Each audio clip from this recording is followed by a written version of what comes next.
J'ouvre les yeux sur l'obscurité. Mon grand lit est vide et froid. Il me faut 1 minute pour que le bienfait de l'oubli s'estompe. Puis, je me souviens. Je me souviens de tout. La douleur dans ma poitrine s'installe, s'enfonçant dans chaque nerf, chaque muscle, jusqu'à ce que tout mon corps gémisse sous le poids du chagrin. Chaque matin, c'est la même chose. L'oubli, le souvenir et la douleur lancinante. Je ne sais pas s'il est trop tôt pour sortir du lit et je ne prends pas la peine de regarder l'heure. Je veux rester blottie dans mes draps, protégée de la tristesse.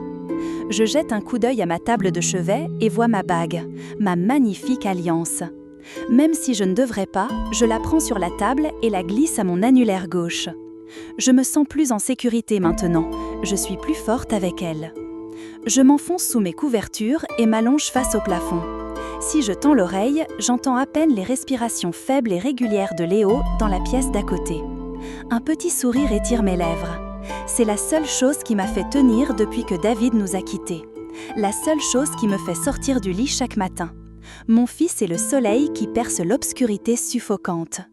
Soudain, j'ai l'envie de le voir, de vérifier qu'il est toujours là. Je repousse ma lourde couette et me lève. Mes jambes tremblent. Une autre journée a commencé. Une vague de douleur fraîche me submerge. Elle rend mes pas lourds et mon trajet jusqu'à la chambre de Léo me prend ce qui semble être des heures. Quand j'y arrive, je suis presque certaine qu'il est réveillé. Je ne suis pas très discrète. Comme je l'avais deviné, quand j'atteins la porte, elle s'entr'ouvre en grinçant et je vois mon beau, parfait fils de l'autre côté. Son visage est potelé de jeunesse et ses cheveux sont d'un blond doré. Il me ressemble plus que je ne l'avais jamais réalisé. Mais il sourit comme David. C'est ce qui me fait le plus mal. « Maman ?» dit-il avec son accent bafouillant de petit de 3 ans, « tu m'as réveillée ?» Je ne suis pas surprise. « Je suis désolée mon cœur, retourne te coucher. » Il s'accroche à ma jambe. « Je ne peux pas, je veux voir papa. » Mon cœur s'arrête. Chaque année, le même jour, nous voyons David. 1 fois par an. Une seule fois. Mon fils devait voir son père. Je devais voir mon mari. Et j'aime à penser que David aime nous voir aussi. Alors j'ai accepté de le voir, mais je ne pouvais supporter qu'une seule visite. J'ai essayé de me souvenir quand j'avais arrangé un voyage pour voir David. J'avale la boule de la taille d'une balle de baseball dans ma gorge et je balbute. « Léo, mon chéri, je ne pense pas que nous allons voir papa aujourd'hui. »« Mais c'est le 17 !» crie-t-il. « On y est allé tous les ans !» J'étouffe un sanglot. Nous sommes le 17 décembre. C'est aujourd'hui le jour. « Es-tu sûre de vouloir y aller ?» je demande, espérant une réponse que je savais que je n'obtiendrais pas. « Oui, maman, tu ne veux pas voir papa, toi aussi ?»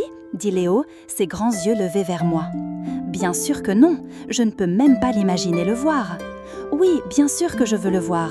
J'espère qu'il ne sent pas le mensonge. Maintenant, va te préparer. Je veux arriver avant le lever du soleil. » Le trajet en voiture est long. Il l'est toujours. Le point de rendez-vous est à presque 2 heures de route. Je laisse Léo utiliser son iPad pour jouer ou regarder une émission. Et je me perds dans le ciel nocturne étoilé et j'écoute le faible ronronnement du moteur de la voiture. J'essaye de ne pas penser, ou mes pensées dérivent vers David. Comment je n'ai même pas pu lui dire au revoir ou je t'aime.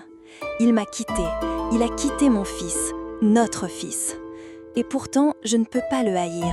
La tristesse noie toutes mes autres émotions. Cela fait plus d'1 an que mon mari est parti. On pourrait penser que la douleur s'estomperait, mais d'une certaine manière, elle a réussi à grandir. Je porte toujours ma bague. Je n'ai pas eu un seul rendez-vous. Je vis dans la même maison, au même endroit. J'ai tout conservé comme c'était avant que David parte. Peut-être qu'une petite partie de moi espère qu'il reviendra, que quand il verra que tout le monde l'aime toujours, que tout le monde l'attend, il reviendra. Mais je sais, autant que j'essaie de le nier, c'est impossible. Je me gare au point de rendez-vous juste au moment où le soleil commence à se lever. J'ouvre lentement la portière de la voiture, tandis que Léo bondit dehors, excité. Il me regarde, son visage heureux et lumineux. Je souris doucement. « Vas-y, mon chéri, tu sais où il est. » Léo me fait un câlin rapide, ce dont je lui suis très reconnaissante, et s'enfuit. Je marche derrière lui, veillant à garder un rythme particulièrement lent. Je ne peux pas encore voir David. La blessure me semble encore si vive, si nouvelle. Alors je me traîne le long de l'allée en pierre, à travers les grands arbres. Ils sont d'un vert profond et magnifique, net dans l'air frais. Ils semblent si vivants. Comment, dans un endroit comme celui-ci? J'entends un bruissement. Mes yeux se dirigent vers la source du bruit. Je plisse les yeux pour voir ce qui ressemble à une femme, petite et âgée, agenouillée sur le sol, courbée et pleurant. Je suis surprise de voir quelqu'un ici si tôt le matin. J'ai l'impression d'être une intruse, alors j'avance un peu plus vite. Plus je marche vite, plus je deviens nerveuse.